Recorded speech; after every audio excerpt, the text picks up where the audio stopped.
नमस्कार दोस्तों, मेरे चैनल रामेश्वरम भक्ति चैनल में आप सभी का हार्दिक स्वागत है। दोस्तों, आप सभी को वर्ष 2024 की 12 मार्च दिन मंगलवार को फुलेरा दूज की मेरी तरफ से ढेर सारी शुभकामनाएं। दोस्तों, आज हम इस वीडियो में जानते हैं कि फुलेरा दूज का पर्व कब है। तो दोस्तों, फुलेरा दूज का पर्व 12 मार्च दिन मंगलवार को पड़ा है। फुलेरा दूज का बहुत ही बड़ा विशेष महत्व होता है। दोस्तों, फुलेरा दूज के दिन राधा रानी और श्री कृष्ण की पूजा का विशेष महत्व बताया गया है। फुलेरा दूज के दिन भगवान शिव की पूजा अर्चना का भी विशेष महत्व है। भगवान शिव की पूजा करने से भक्तों की सारी मनोकामनाएं पूर्ण होती है। दोस्तों, फुलेरा दूज के दिन अनेकों प्रकार के उपाय किए जाते हैं जो भगवान शिव से और धतूरे से संबंधित उपाय हैं। शिवलिंग पर भगवान शिव को धतूरा सर्वप्रथम चढ़ाया गया था। वह दिन था फुलेरा दूज का, यानी फाल्गुन माह के शुक्ल पक्ष की द्वितीया तिथि को फुलेरा दूज का पर्व होता है। फुलेरा दूज के दिन भगवान शिव को पूजा करना चाहिए और हर एक मनुष्य को फुलेरा दूज के दिन भगवान शिव के ऊपर एक धतूरा जरूर समर्पित करना चाहिए। धतूरा किस लिए समर्पित किया जाता है, आइए जानते हैं।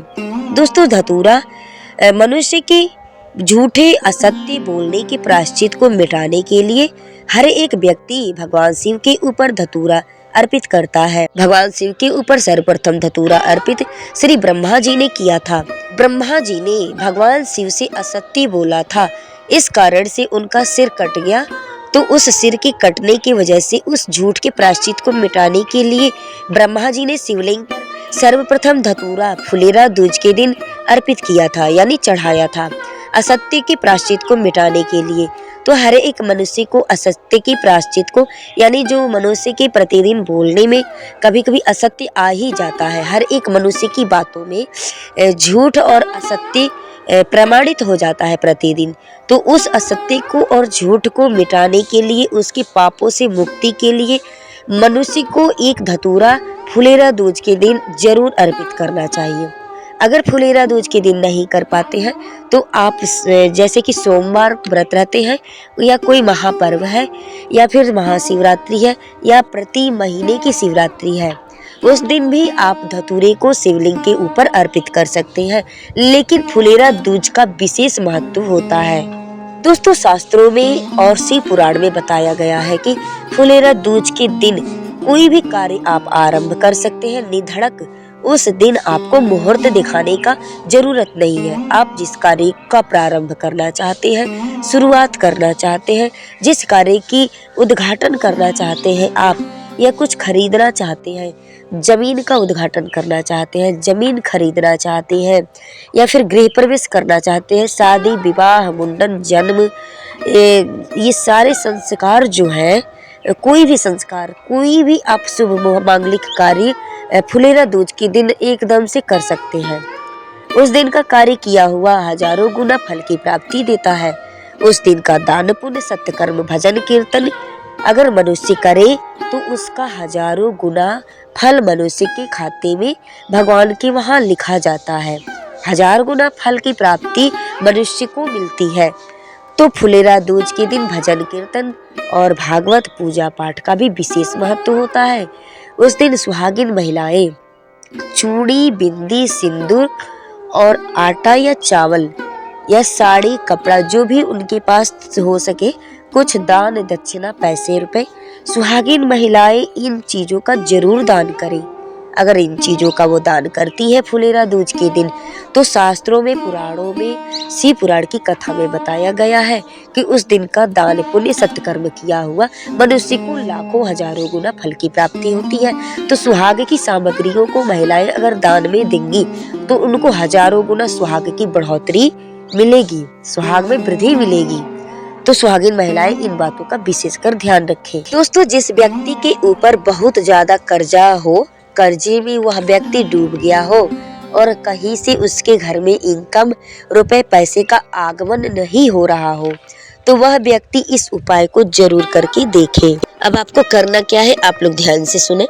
एक बेलपत्री के वृक्ष के नीचे शिवलिंग का निर्माण करें और फुलेरा दूज के दिन अपनी मन की कामना करते हुए एक धतूरा हल्दी में भिगोकर अपनी कामना को कहते हुए भगवान शंकर से शिवलिंग पर समर्पित कर दीजिए, उन्हें चढ़ा दीजिए और उसी धतूरे की हल्दी का एक बिंदी अपने रुमाल में, अपने दस्ती में, हैंकी में एक बिंदी उसी हल्दी से आप लगा लीजिए और अपनी व्यापार, व्यवसाय, रोजगार, बिजनेस, दुकान वाली जगह पर उसे रख दीजिए।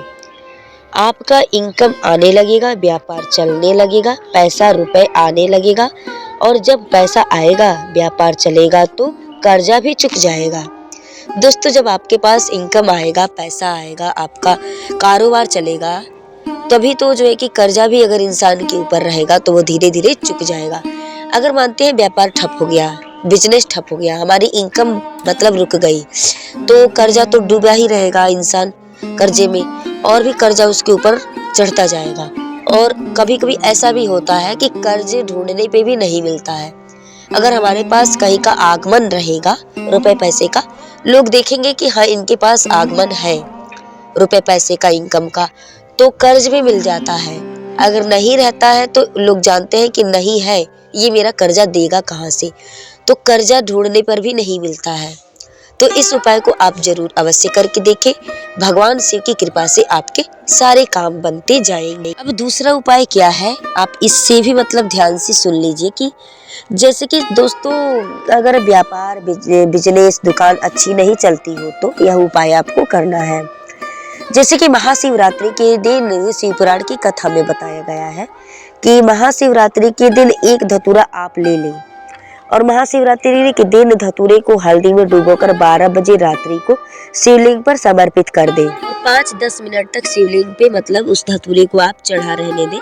उसके बाद से उस धतूरे को आप उठा करके अपने घर वापस ले आए और श्री शिवाय नमस्तुभ्यम बोलकर लाल वस्त्र में, लाल कपड़े में उस धतूरे को आपको बांध देना है। उस धतूरे को आप बांध दें और अपने व्यापार वाली जगह में उसे बांध दीजिए।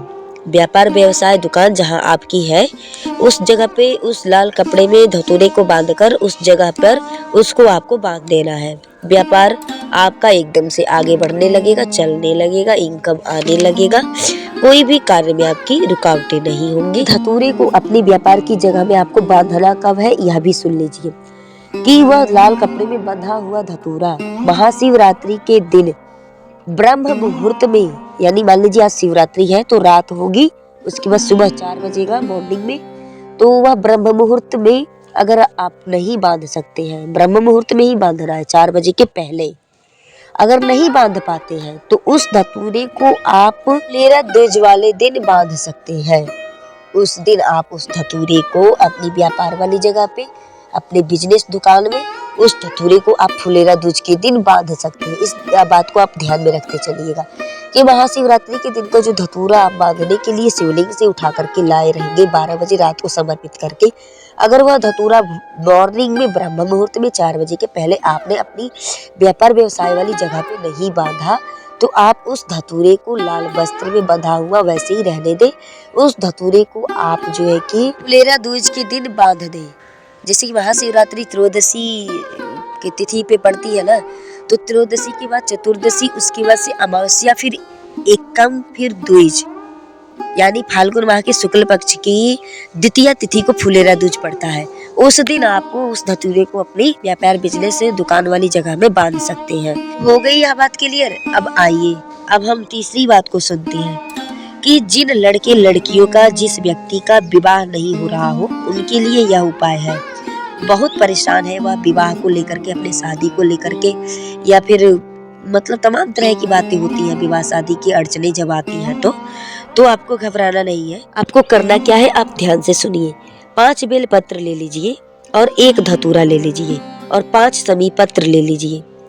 यानी आपको 5 बेल पत्र लेने हैं, 1 धतूरा लेना है, 5 समी पत्र लेने हैं, समी के पत्ते को, और शिवलिंग के पास जाकर के अशोक सुंदरी वाली स्थान पर, अशोक सुंदरी पर जिसका विवाह नहीं हो रहा हो, जिस लड़के का या लड़की का, उनके हथेली में, हाथ की हथेली में रख करके अशोक सुंदरी वाली जगह पर एक धतूरा, 5 बेलपत्र और 5 समी पत्र अपनी हथेली पर रख करके अशोक सुंदरी वाली जगह पर उसको समर्पित कर देना है, चढ़ा देना है। भोलेनाथ महादेव से कहना है कि हे भोलेनाथ महादेव, मेरे विवाह में जो भी अड़चने आ रही है आप उसे समाप्त कीजिए, खत्म कीजिए और मेरी मन की भावनाओं को, कामनाओं को आप सुनिए, उसे पूर्ण कीजिए। इस तरह से भगवान शिव से निवेदन आपको करना है। तो दोस्तों, अगर वीडियो जानकारी उपाय हमारी अच्छी लगी हो तो आप हमारे चैनल को subscribe, like and bell icon को जरूर प्रेस कर दें, यानी बेल की घंटी को आप दबा दें, ताकि अगली वीडियो जानकारी उपाय आप तक आसानी से हम पहुंचा सके।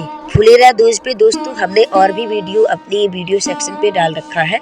आप हमारे वीडियो सेक्शन पे जाकर के वीडियो चेकआउट करके वहाँ वीडियो आप और भी देख सकते हैं। दोस्तों, वीडियो में लास्ट तक बने रहने के लिए आप सभी का मेरे तरफ से बहुत बहुत धन्यवाद।